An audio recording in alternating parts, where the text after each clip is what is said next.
Tudo da Canção Nova em um só lugar. Canção Nova Play. O Senhor esteja convosco. Ele está no meio de nós. Proclamação do Evangelho de Jesus Cristo segundo Lucas. Glória a vós, Senhor. Naquele tempo, Jesus dirigiu-se a uma cidade chamada Naim. Com ele iam seus discípulos e uma grande multidão. Quando chegou à porta da cidade, eis que levavam um defunto, filho único, e sua mãe era viúva. Grande multidão da cidade a acompanhava. Ao vê-la, o Senhor sentiu compaixão para com ela e lhe disse: não chores. Aproximou-se, tocou o caixão e os que o carregavam pararam. Então Jesus disse: jovem, eu te ordeno, levanta-te. O que estava morto sentou-se e começou a falar. E Jesus o entregou à sua mãe. Todos ficaram com muito medo e glorificavam a Deus, dizendo: um grande profeta apareceu entre nós e Deus veio visitar o seu povo.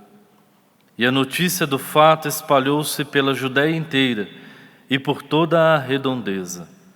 Palavra da salvação. Glória a vós, Senhor.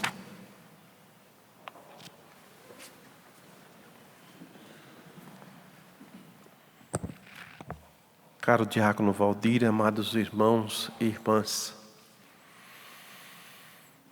a cena deste evangelho, onde são vários os personagens que ali representam, Jesus aparece como aquele pastor ou aquele homem que tem uma visão muito além das coisas que estão acontecendo, que talvez muitos não perceberam. Uma grande multidão, um jovem morto sendo levado ao cemitério e uma viúva angustiada, porque a viúva na época, o único sustento dela, o único apoio dela é o marido, né? Se ela tinha marido, não é viúva, né? E o filho, depois da perda do marido, era o filho, e perdeu o filho, ela não tinha mais ninguém.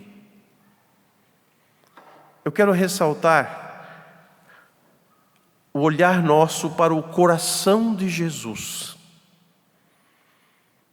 Mais do que os sinais apresentados, né? Sobretudo dizer para o jovem: jovem, levanta-te, eu te liberto desta condição, fato que somente um Deus pode realizar. Nenhum homem ressuscitou outro homem, né? Nenhuma outra situação se conhece de que possa ressuscitar o morto, senão o próprio Deus, porque Ele é o Senhor da vida e da morte.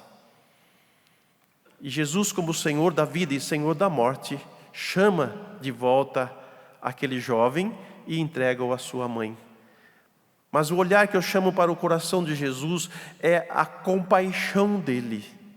Como Deus tem compaixão do seu povo e vem em auxílio do seu povo, no coração de Jesus está o coração de Deus. E aí o olhar que vai além de tudo aquilo que nós possamos enxergar. Porque para se salvar uma pessoa, não basta o olhar crítico nosso dela, o olhar julgador nosso dela. Nós temos que ter um olhar salvador, como tem o olhar de Jesus. Ele olha para as pessoas e salva as pessoas. Diferente do nosso olhar, que é um olhar de condenação e de julgamento. Então a multidão vai ficar espantada e vai dizer: um grande profeta está no meio de nós, Deus visitou o seu povo. Fixe nessa palavra: Deus visitou o seu povo. Nós não estamos abandonados, nós não estamos perdidos, nós não estamos sozinhos. Deus caminha conosco, mas ainda agora, na pessoa do seu Filho e na pessoa dos ministros da igreja, que a primeira leitura, Timóteo vem, São Paulo vai dizer para a comunidade,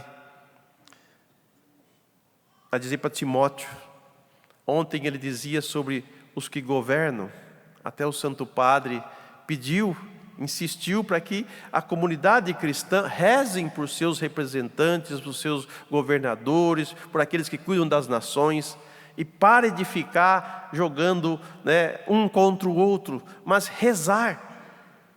É o pedido que o apóstolo faz, de orar, para que tenhamos tempos bons, para que tenhamos crescimento, para que tenhamos possibilidade de uma vida melhor. É isso que o texto de ontem sugeria. E hoje ele fala dos líderes da igreja, da comunidade cristã. E como devem ser esses líderes? Como devem ser esses pastores? Os bispos, os presbíteros, os diáconos. E fala também da própria família. Vejam os elementos que aparecem nessa leitura. Um bom pai, um bom esposo, fiel à sua esposa, que cuida bem dos seus filhos, que educa eles na castidade. Quantas expressões bonitas que são maravilhosas. Uma boa família é aquela onde há um bom pai, uma boa mãe e bons filhos, que foram formados, educados para a vida. Assim deve ser o bispo, o que cuida da comunidade cristã. Pós-Jesus, isso tudo, a comunidade que estava se formando, estava se organizando, surgiu os bispos, os presbíteros e os diáconos, foram surgindo. O Espírito Santo ele vai dando condições para que a comunidade cresça. E nisso começam a aparecer essas figuras. Nós temos um bispo, nós temos o padre, nós temos o diácono. E o que se diz dessas pessoas? Que elas tenham que ser pessoas que têm um coração como o coração de Jesus, que nós chamamos de configuração, quer dizer, tomar a mesma figura de Jesus.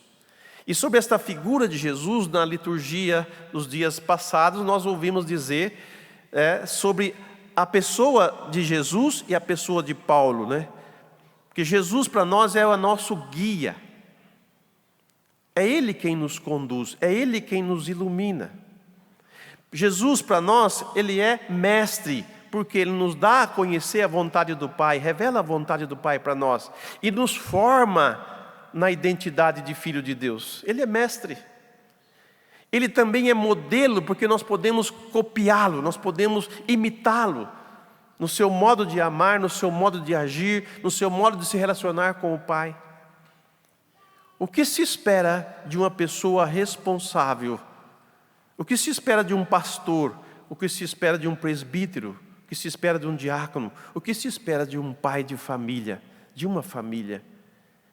Sobretudo uma família cristã, que tragam em si os traços do Cristo, que tragam em si o coração do Cristo, a vida do Cristo.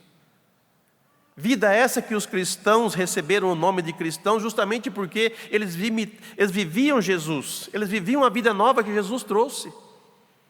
Isso os identificava. E para que uma comunidade seja bem conduzida, seja bem amadurecida, os seus pastores também devem ter essas características. De cuidar bem, de olhar além das coisas, de olhar o mais profundo da pessoa.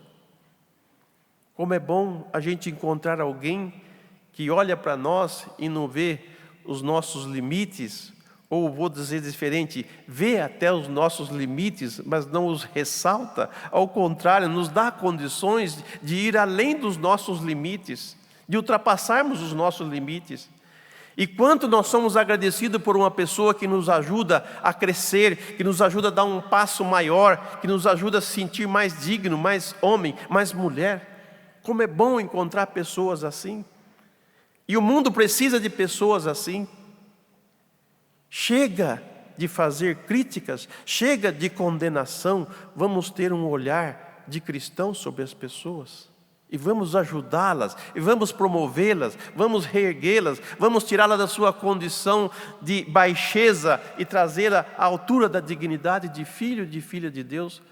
Foi assim que Jesus fez com aquela viúva. E foi assim que Jesus fez com aquela multidão que achava que Deus tinha esquecido deles.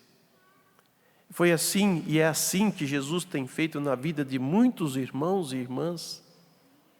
Nós somos testemunhas disso.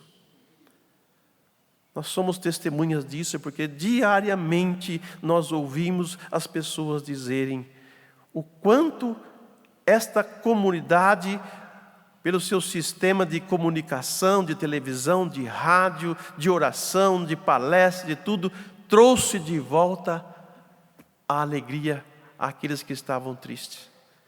E queremos ser fiéis a essa confiança que Deus depositou em nós e que as pessoas também depositam. Rezem por nós, rezem pelos sacerdotes, rezem pelos bispos, rezem por nossos diáconos, rezem por nossas famílias. Porque o amor de Deus por nós é de sempre para sempre e é um amor que resgata, é um amor que traz a vida, é um amor que renova, é um amor que salva, é um amor que dignifica. Que o Espírito Santo, nosso grande santificador, nos ajude nesta caminhada a sermos homens e mulheres melhores e que ame mais a Deus e que o sirva com todo o coração. Vamos colocar sobre o altar o pão e o vinho. Aquele que falou à multidão, que fez o jovem se levantar, se fez humilde no pão e no vinho, para que nós não morrêssemos de fome no caminho, mas fôssemos bem alimentados e experimentasse o Deus presente no meio de nós. Tudo da Canção Nova em um só lugar. Canção Nova Play.